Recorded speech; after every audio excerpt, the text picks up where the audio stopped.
வணக்கம். இப்போ நீங்க பிரெக்னென்ட்டா இருக்கீங்க. அதுவும் முதல் 3 மாசத்துல இருக்கீங்கன்னா, பயணம் பண்றத பத்தி நெறைய கேள்விகளும், ஒரு விதமான பயமும் மனசுல வர்றது ரொம்பவே சகஜம். ஆனா கவலைப்படாதீங்க. இந்த விளக்கத்துல நாம கட்டுக்கதைகளை எல்லாம் உடைச்சு, அறிவியல் பூர்வமான உண்மைகள பத்தி ரொம்ப தெளிவா பார்க்க போறோம். மேடு பள்ளமான ரோட்ல பயணம் செஞ்சா என் குழந்தைக்கு ஏதாவது ஆயிடுமா? இந்த கேள்வி ஒருவேளை உங்க மனசுலயே ஓடிட்டு இருக்கலாம் இல்லையா? இது கருவுற்ற தாய்மார்கள் கேட்கிற ரொம்ப பொதுவான, அதே சமயம் ரொம்ப கவலை அளிக்கக்கூடிய கேள்விகள்ல ஒண்ணு. இந்த கவலை வர்றது முற்றிலும் இயல்புதான். ஏன்னா உங்க குழந்தைய பத்திரமா பாத்துக்கணும்னு நீங்க நினைக்கிறீங்க.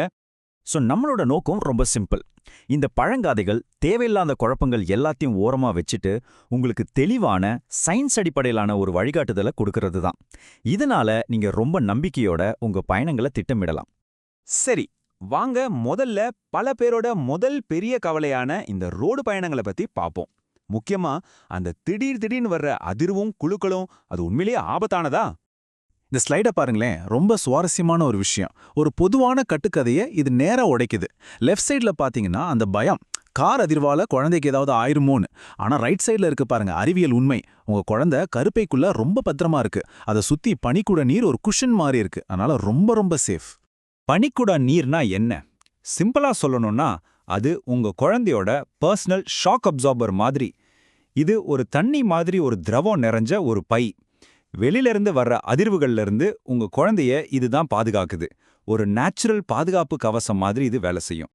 அப்போ நம்ம கவனிக்க வேண்டிய உண்மையான ஆபத்து எங்கே இருக்கு? அது சாதாரண ரோடு அதிர்வுல இல்ல. அதுக்கு பதிலா ஒரு பெரிய விபத்துனால ஏற்படக்கூடிய திடீர் தாக்கம், அதாவது உடம்புல அடிபடுறதுல தான் இருக்கு. இதை தடுக்கிறது தான் நம்மளோட முதல் வேலையா இருக்கணும். அந்த உண்மையான ஆபத்தை குறைக்கிறதுக்கு இதோ ஒரு 3 சிம்பிளான ஸ்டெப்ஸ். 1, உங்க சீட் பெல்ட்டை சரியா போடுங்க. வயித்துக்கு மேலே இல்ல, அதுக்கு கீழே இடுப்பெலும்புகளுக்கு குறுக்கால. 2வது, ஆட்டோலலாம் போனீங்கன்னா நடுவுல உட்காருங்க. அப்பதான் ஆட்டம் கம்மியா இருக்கும். 3வது, கொஞ்சம் மெதுவா போக சொல்லுங்க. முக்கியமா ஸ்பீட் பிரேக்கர், பள்ளம் எல்லாம் வரும்போது. இந்த 3ம் ரொம்ப ரொம்ப முக்கியம். பிரெக்னன்சி டைம்ல இந்த பயண குமட்டல் கொஞ்சம் அதிகமா இருக்கும். அதை சமாளிக்க சில டிப்ஸ் சொல்றேன். எமர்ஜென்சிக்கு சில பைகளை கையில வச்சுக்கோங்க. அப்புறம் எலுமிச்சை, ஆரஞ்சு பழத்தோட வாசனை குமட்டலை குறைக்க ரொம்ப ஹெல்ப் பண்ணும். முக்கியமா பயணம் கிளம்புறதுக்கு முன்னாடி உங்க டாக்டர்கிட்ட பிரெக்னன்சிக்கு சேஃபான வாந்தி மாத்திரை ஏதாவது இருக்கான்னு கேட்டு தெரிஞ்சுக்கோங்க. இதெல்லாம் உங்க பயணத்தை இன்னும் கொஞ்சம் சுலபமாக்கும். சரி, நாம ரோட் பயணத்தை பத்தி பார்த்துட்டோம். இப்போ அடுத்ததா இன்னொரு பொதுவான கேள்விக்கு வருவோம். பிரெக்னெண்டா இருக்கும்போது ஃப்ளைட்ல போகலாமா? அது சேஃபா? பொதுவா உங்களுக்கு வேற எந்த பிரச்சனையும் இல்லாத ஒரு லோ ரிஸ்க் பிரெக்னன்சினா ஃப்ளைட்ல போறதுனால எந்த ஆபத்தும் இல்ல. இந்த கேபின் பிரஷர், ரேடியேஷன் எல்லாம் ஒரு கட்டுக்கதை தான். இப்போ இருக்கிற நவீன விமானங்கள்ல இருக்கிற பாதுகாப்பு வசதிகள் அம்மாவுக்கும் சரி குழந்தைக்கும் சரி எந்த பாதிப்பும் வராம பாத்துக்கும்.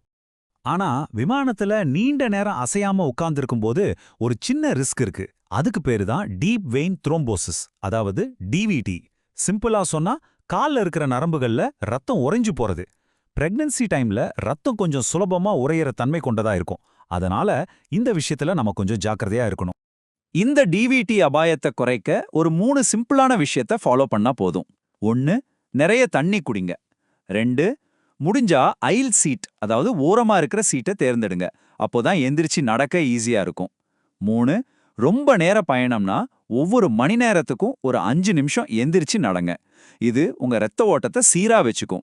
இதுவரைக்கும் பயணம் எப்போ பாதுகாப்பானதுன்னு பார்த்தோம். இப்போ கொஞ்சம் சீரியஸான ஒரு விஷயத்துக்கு வருவோம். உங்களுக்கும் உங்க குழந்தைக்கும் பாதுகாப்பு ரொம்ப முக்கியம் இல்லையா? அதனால எந்த மாதிரி சூழ்நிலைகள்ல பயணத்தை முழுசா தவிர்க்கணும்னு இப்ப பேச போறோம். இந்த அறிகுறிகள் ஏதாவது உங்களுக்கு தெரிஞ்சா தயவு செஞ்சு பயணம் பண்ணாதீங்க. அதாவது ரத்தப்போக்கு, ரொம்ப கடுமையான வயிற்று வலி, இல்லனா தாங்க முடியாத தலை சுற்றல் மாதிரி இருந்தா பயணத்தை உடனே நிறுத்திட்டு டாக்டர்கிட்ட போறது தான் சரி. உங்க பாதுகாப்பு தான் ஃபர்ஸ்ட். இதுல எந்த காம்ப்ரமைஸும் வேண்டாம்.